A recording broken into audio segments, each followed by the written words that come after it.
Adriano Celentano est un acteur, chanteur, showman italien populaire et tout simplement un favori du public, un homme sur ressort, originaire du peuple qui jouit aujourd'hui d'une grande autorité parmi les fans. Pionnier du rock and roll italien, interprète de la première chanson rap, propriétaire du premier studio d'enregistrement indépendant au monde, créateur du premier clip vidéo italien, il est capable d'influencer l'esprit de ses compatriotes en s'opposant aux controverses politiques et économiques. Initiative. Enfin, l'acteur a confié à ses fans ce que tout le monde soupçonnait depuis longtemps, mais rappelons d'abord pourquoi il est célèbre. Adriano Celentano est né à Milan le 6 janvier 1938, le jour de la Befana, fête des plaisanteries et des farces. La famille était nombreuse et pauvre et la mère de Giuditta, couturière de profession, avait déjà 44 ans au moment de la naissance de son fils. Adriano est devenu le 5e enfant. Il a reçu son nom en l'honneur de sa sœur aînée, décédée à l'âge de 9 ans avant la naissance du garçon. Enfant, il vivait dans la rue Gluck, qu'il mentionnera plus tard dans une chanson. La situation financière de la famille et le décès de son père obligent l'adolescent à abandonner l'école à 12 ans et à trouver un emploi d'assistant horloger.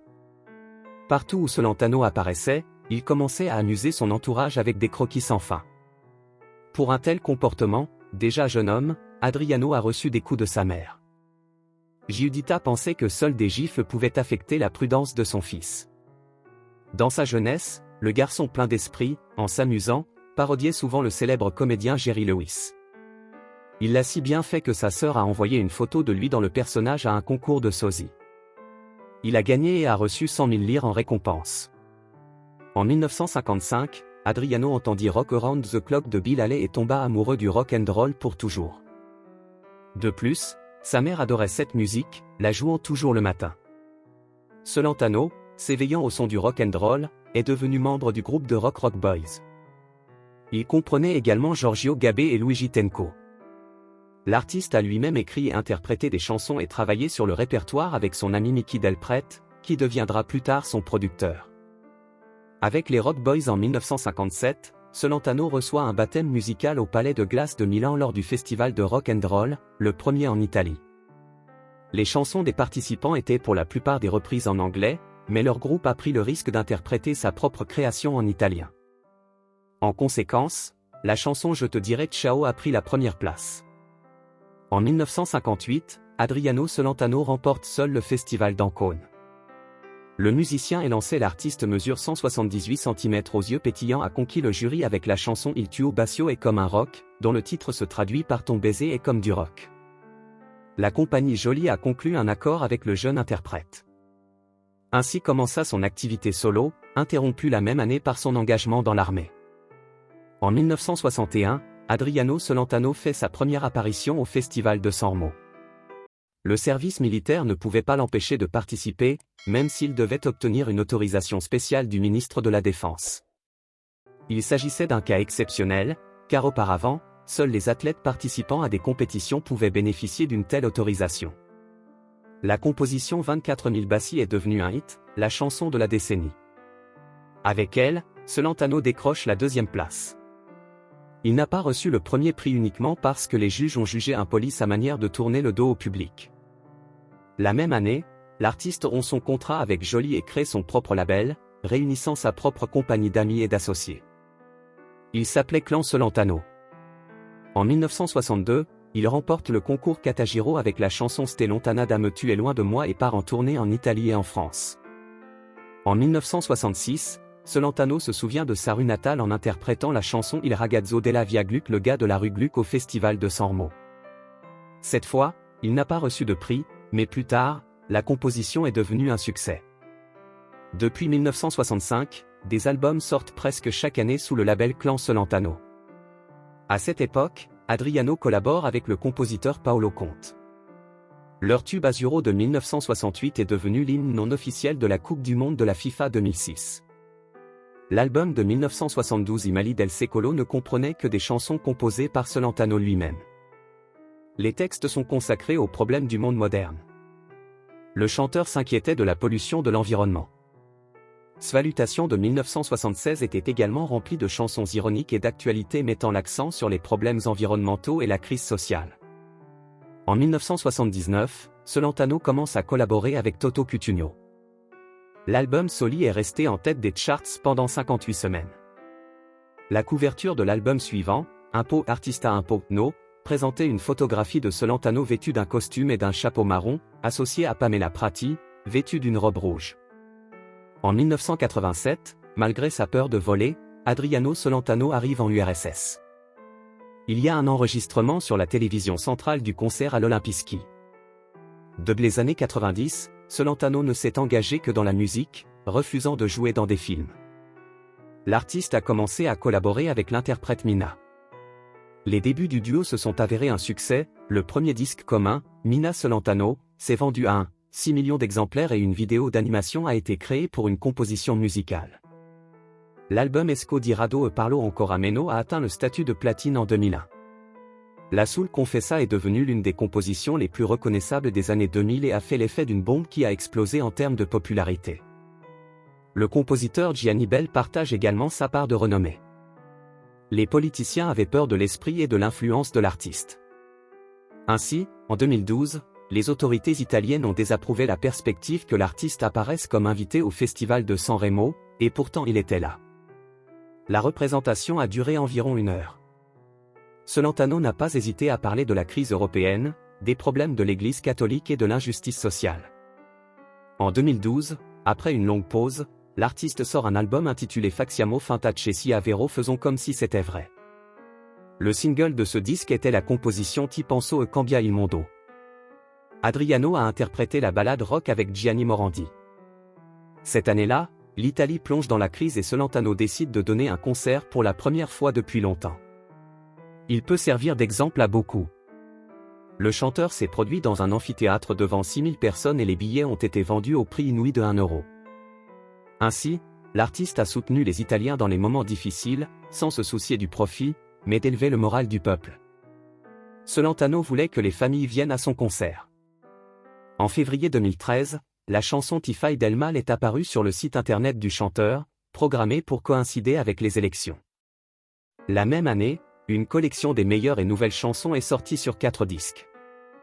Le dernier album du répertoire de l'artiste est paru en 2016. Cela s'appelait Le Migliori. Nina Mazzini a de nouveau participé à sa création. La filmographie de Celentano comprend des dizaines d'œuvres. Il a commencé à jouer dans des films en 1959 et a joué principalement lui-même dans des épisodes. Ses débuts dans le grand cinéma furent le rôle passager d'un chanteur de rock dans la Dolce Vita de Federico Fellini. Le jeune talent a eu la chance d'entrer en contact avec le travail des stars du cinéma Marcello Mastroianni et Anita Ekberg. La période de renommée mondiale de l'italien commence en 1969 avec le film Serafino de Pietro Germi. Il jouait un gars de la campagne simple d'esprit, peut-être trop simple d'esprit, mais avec un bon cœur. Pendant le tournage, l'artiste s'est intéressé à toutes les nuances de la production cinématographique, ce qui lui a été utile dans le développement ultérieur de sa carrière de réalisateur. À propos, Celentano a publié plusieurs projets. Il a filmé Youpido sur la sécurité de sa propre maison, mais heureusement, il a réussi à récolter un box-office décent. L'image s'est avérée être une image familiale, tous les membres de la maison de l'artiste y ont participé. Johan lui eut moins de succès. Le film a échoué au box-office et a été accueilli tièdement par la critique. Les films avec la beauté italienne Ornella Muti ont apporté une grande popularité à l'artiste.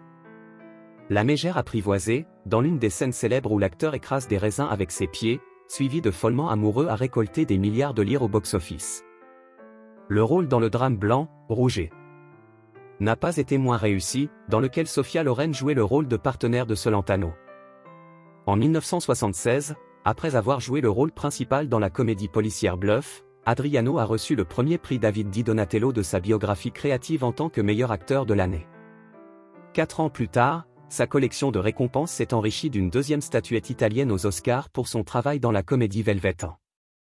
Un rôle marquant pour Celentano a également été son rôle dans la comédie Bingo Bongo, où il est apparu comme un homme singe pour attirer l'attention sur les problèmes environnementaux. Les images du film, dans lesquelles le héros utilise sa force pour récupérer une canette de soda roulée dans un égout pluvial, ont été qualifiées de meilleure publicité pour la marque Setup. L'image du héros du film a été utilisée comme impression pour les t-shirts de Fiorucci. Plusieurs milliers d'exemplaires ont été vendus et ont été portés par des célébrités du show business et du monde du sport. Tous les bénéfices, selon la décision de Celentano, ont été reversés à la recherche sur le traitement de l'oncologie. Au début des années 2000, l'artiste est apparu pour la dernière fois à la télévision en tant qu'acteur principal de la série télévisée Inspecteur Gluck. Dans une interview, l'acteur a indiqué qu'il ne jouait plus dans des films en raison du manque de scénarios adaptés. Parmi les réalisateurs modernes, il n'est impressionné que par le travail de Quentin Tarantino. Depuis le début des années 1990, l'artiste apparaît à la télévision avec ses propres programmes. Ainsi, en 2005, le spectacle rock politique a suscité un tollé général. Accompagné d'une guitare électrique, Celentano a invité des invités célèbres au studio, à discuter avec eux, discutant parfois de l'actualité politique de manière satirique.